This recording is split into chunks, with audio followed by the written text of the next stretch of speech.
warahmatullahi wabarakatuh. Alhamdulillahirabbil alamin wa bihi nasta'inu ala umuri dunya waddin sayyidina Muhammadin wa ala alihi washabihi ajmain. Rabbi shrah li sadri wa yassir li amri wal 'uqdatam min lisani yafqahu qawli. Para alim, para ulama, sesepuh, binispuh, wabil khusus pengurus Mushola Baitur Rahman. Syukur alhamdulillah pada pagi hari ini kita masih diberikan nikmat sehat, nikmat iman, nikmat Islam sehingga kita bisa menunaikan sholat subuh berjamaah di hari Jumat penuh berkah ya Masya Allah.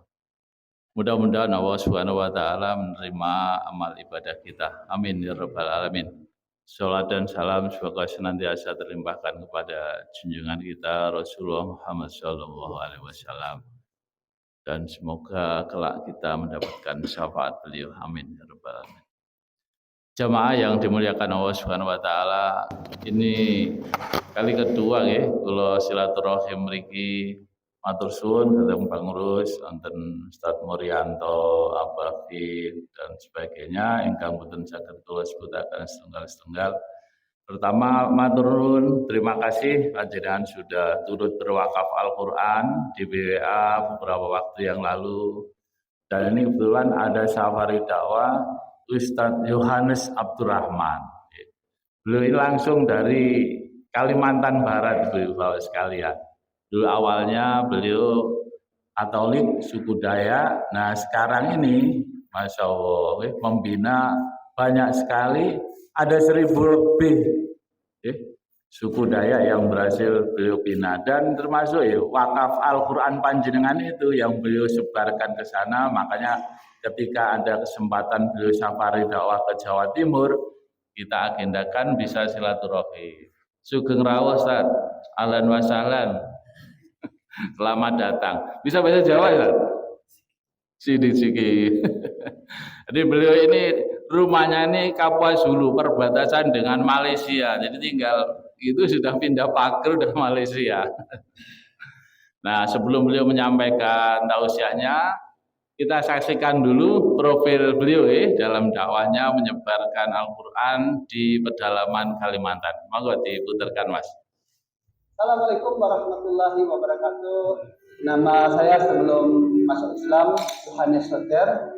Setelah saya masuk Islam namanya Indra Abdurrahman. Saya berasal daripada Desa Pinjawan atau Kecamatan Balekulu. Saya bersuku Dayak Iban dan Dayak Pemalu yang ada di Kabupaten Kapuas Hulu, Kalimantan Barat. Saya masuk Islam ini adalah kemauan diri sendiri gara-gara mendengar daripada suara azan lewat televisi, itu pun siaran daripada TV Malaysia, karena tempat saya itu perbatasan langsung dengan negeri Sarawak, Malaysia. Setelah itu hati ini dan tahan lagi, maka saya mencari kemana saya ini ingin masuk Islam. Dulu saya tidak tahu bersahadat, dan alhamdulillah dengan kehendak Allah saya pergi dari rumah, lari dari rumah, menempuh perjalanan kurang lebih 3 hari 2 malam. Setelah saya memeluk agama Islam 1987, saya pada tahun 2000 sudah memberanikan diri untuk dakwah. Apa tujuan saya dakwah? Tidak lain tidak bukan adalah mula-mula saya ingin memberi motivasi kepada saudara-saudara saya yang baru memeluk agama Islam maupun yang sudah lama memeluk agama Islam. Saya memberanikan diri untuk membina para mu'alaf pedalaman khususnya, dan bukan cuma hanya para mu'alaf, para muslim pedalaman itu sendiri. Dari tim BWA datang ke Kapuas Hulu, khususnya perbatasan Malaysia Indonesia, sudah 4 kali sudah datang sini, dan jumlah Al-Quran yang sudah dititipkan untuk distribusikan ke pedalaman sudah mencapai 21.000 eksemplar Al-Quran dari Badan Wakaf Al-Quran itu sendiri. Saya yakin semua yang mereka lakukan, mereka kerjakan nyata dan amanah. Itu yang membuat saya ingin gabung dengan safari dakwah daripada tim Badan Wakaf Al-Quran itu sendiri. Maka dari itu, ayah bunda, Al-Fakir, sang pemulung amal, mengajak untuk semuanya. Mari kita sisihkan sedikit rezeki kita untuk mewakafkan Al-Quran ini kepada saudara-saudara kita yang ada di pedalaman. Kenapa?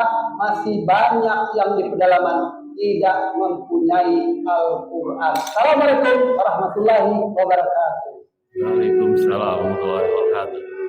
Demikian Bapak Ibu sekalian profil singkat beliau dalam dakwah di pedalaman. Untuk mempersingkat waktu, kita persilakan kepada beliau sepenuhnya menyampaikan tausiah. Monggo Ustaz. Bismillahirrahmanirrahim. Assalamualaikum warahmatullahi wabarakatuh. Alhamdulillahirabbil alamin. Wassalatu wassalamu asrafil anbiya'i wal mursalin sayyidina Muhammadin wa ala alihi wa ashabihi ajmain. Yang sangat saya muliakan dan sangat saya hormati para alim ulama, para kiai, para ustadz ustazah. Mohon maaf tidak bisa saya sebutkan satu-satu namanya, namun tidak mengurangi rasa hormat saya pada tuan guru sekalian. Dan yang sangat saya hormati dan sangat saya muliakan pengurus Musholah Baitur Rahman, yaitu Ustadz Murianto SAG dan juga Ustadz Samsul Huda serta Ustadz Khiftiar dan juga para jamaah sholat subuh pada pagi hari ini. Semoga semuanya mendapatkan keberkahan dari Allah Subhanahu wa taala. Dan yang saya hormati dan yang sangat saya banggakan daripada ketua tim Badan Wakaf Al-Quran yang ada di Tuban dan Gresik, yaitu Ustadz Husain dan para anggota-anggotanya, dan juga kepada tim yang selalu menemani saya dari Jakarta. Alhamdulillah hari ini kita masih diberi kesempatan oleh Allah hidup, masih diberikan kesempatan oleh Allah sehat, masih diberikan kesempatan oleh Allah datang ke rumah Allah, bersujud di rumah Allah. Nikmat terbesar ini adalah orang yang pandai bersyukur. Orang yang pandai bersyukur itu bukan hanya pandai mengucapkan Alhamdulillah, tapi mereka yang bisa membuktikan rasa syukurnya.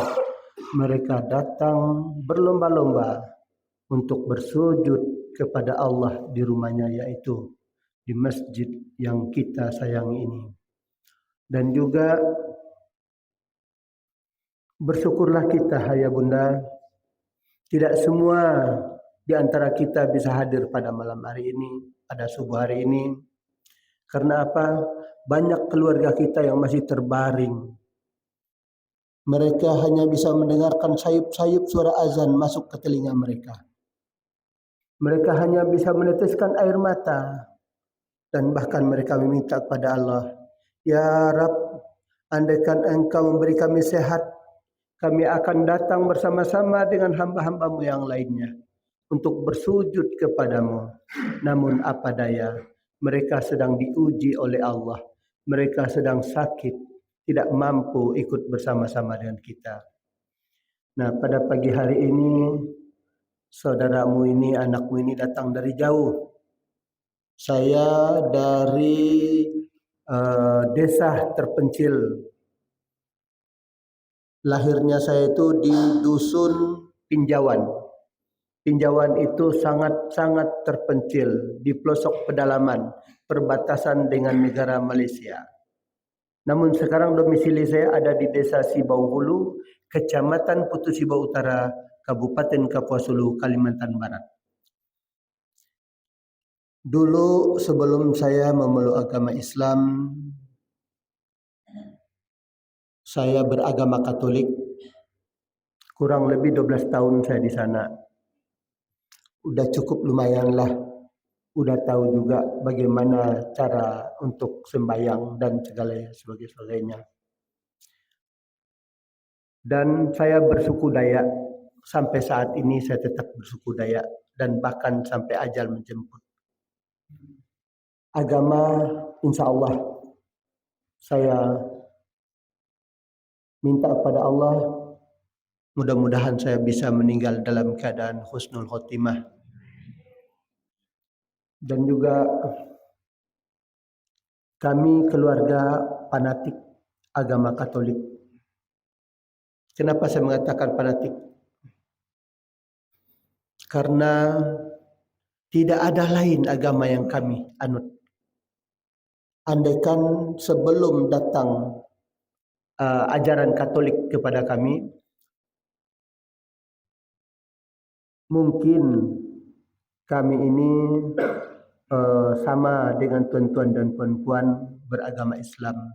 Namun karena dari kita umat Islam tidak ada yang sanggup datang ke sana.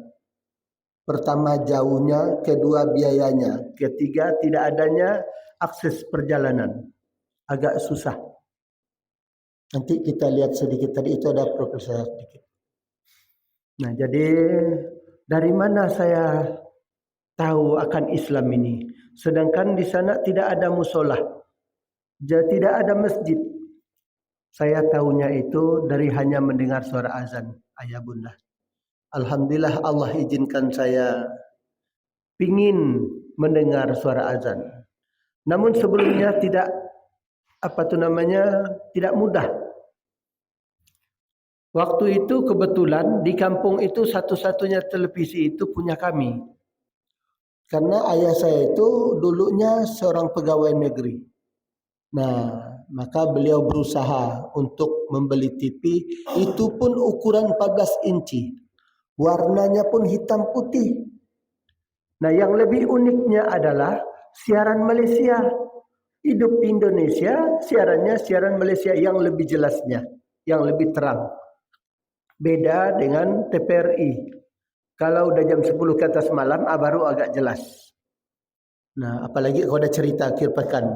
Dulu pernah nonton cerita akhir pekan, Bu? Pernah? Cerita akhir pekan pernah? Enggak pernah ya?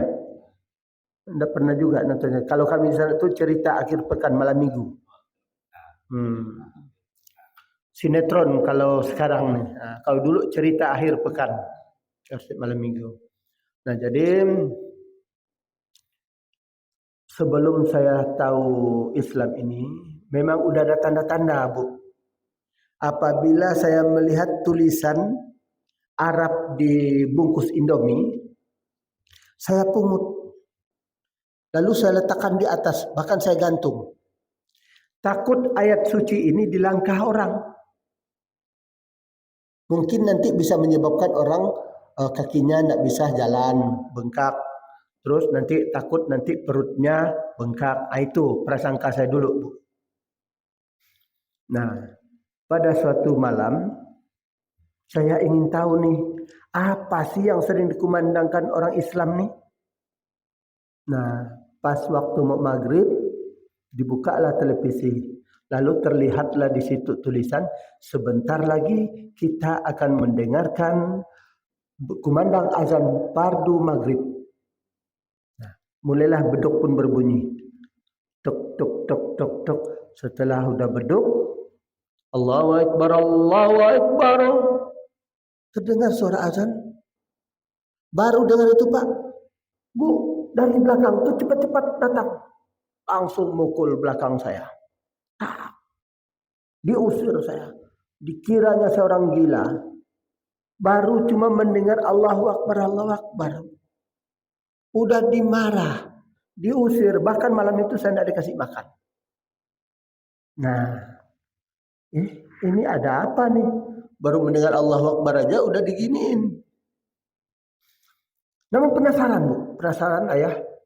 Penasaran. Malam berikutnya mau masang, tidak berani. Karena udah diintai. Nah, tunggu mereka lengah, mereka ada di rumah, barulah saya putar televisinya.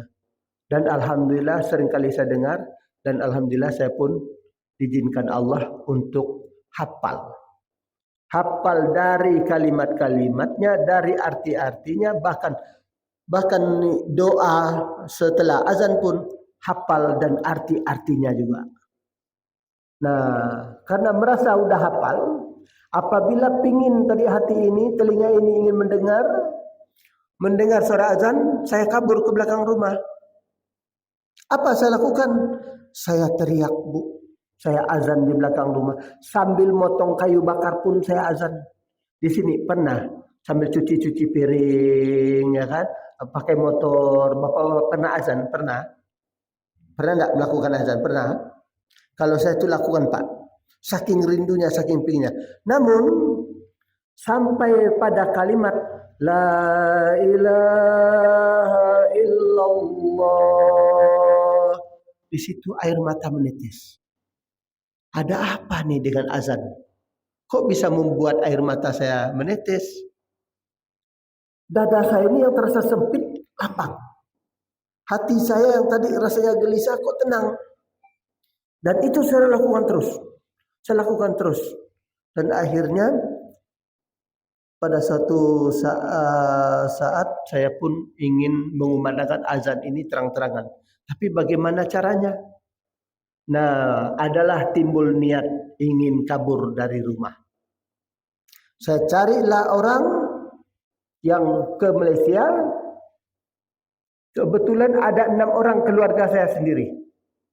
Saya mau ikut mereka, namun mereka sebenarnya tidak mau. Saya tunggu mereka tengah malam. Dari jam 12 saya nunggu mereka, tidak ada muncul. Jam 1 nak muncul. Jam 2 barulah mereka muncul. Saya nunggu di bawah rumah orang. Rumah kami rumah panggung, Bu. Nah, di bawah rumah orang itulah saya. Saya nunggu mereka lewat, barulah saya ikut mereka. Waktu mau menyeberangi sungai, barulah mereka tahu kalau saya itu ikut. Terpaksalah mereka bawa saya dengan catatan tanggung sendiri akibatnya kalau bapakmu marah. Nyebrang sungailah kami. Lihat kiri kanan tidak ada sampan. Terpaksalah kami berenang. Tidak luas, Bu, sungainya. Kurang lebih 100-an meter lah atau 150 meter gitulah luasnya.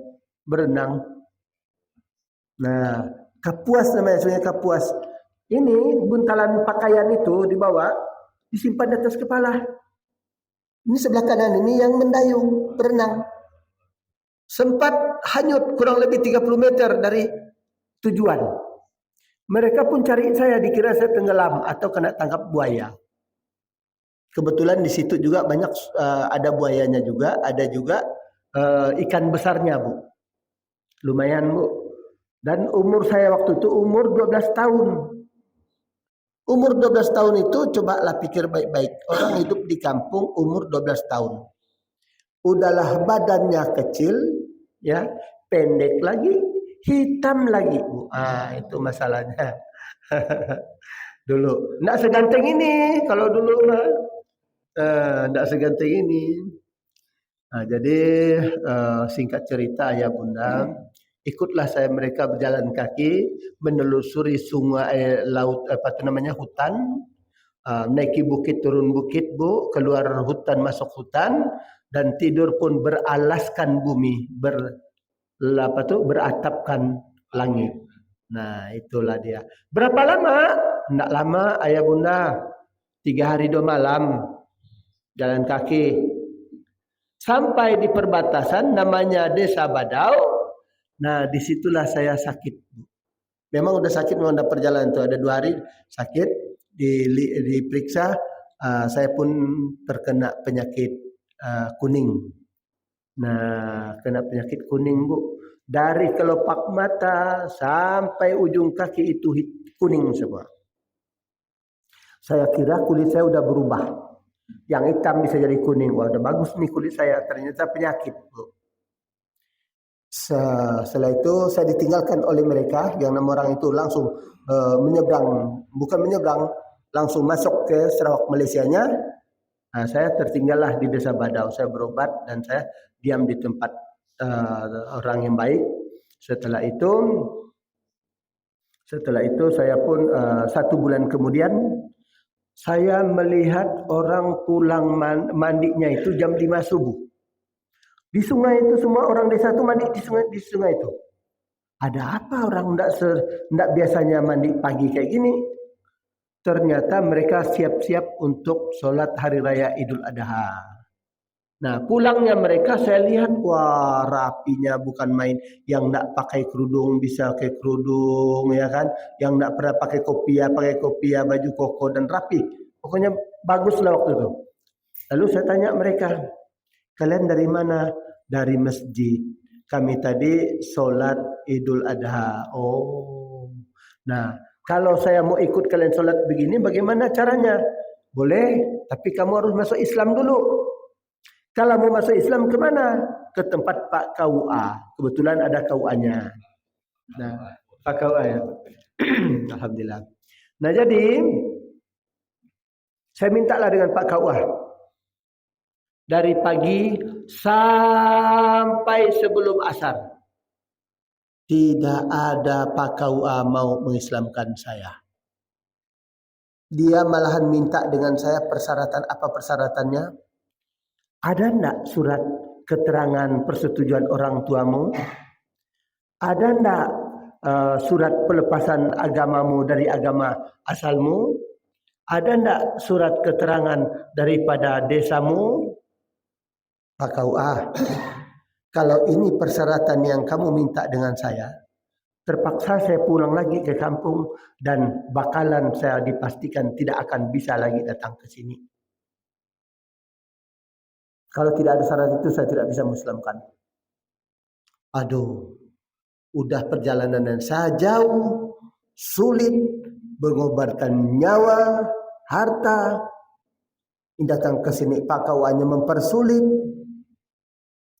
Susah benar nih. Tapi saya tak putus asa. Setelah sholat asar, saya pun ketemu dengan orang tua. Namanya Pak Daeng Tetong, orang Bugis.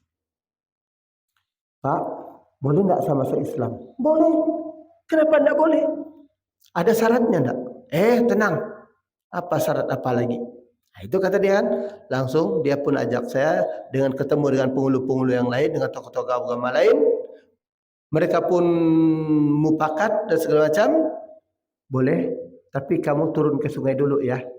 Mandi katanya. Tapi saya direndam kurang lebih 2 jam. Pak KUA pernah enggak ngerendam orang ke sungai? Masuk Islam Pak. Udah jauh perjalanan kan? Tuh, mau bersahadat ya harus berendam dulu di air. Mungkin itu kali ya, mungkin menguji saya ya kan. Tapi saya berpikir positif terus. Oh, ini caranya masuk Islam begini ternyata ya. Nah, jadi singkat cerita dah selesai, saya suruh naik, dipinjamkanlah kopiah. Ukuran kopiah saya kan nomor 5, dipakaikan nomor 8. Aduh, pakaian pun begitu juga. Kain sarung udah, nusa tanya lah kain sarung. Kain sarung kan tidak pernah kita pakai. Jadi lucu, sedih, bahagia. Disitulah dia. Bahagianya kapan? Ketika setelah dibimbing untuk bersahadat.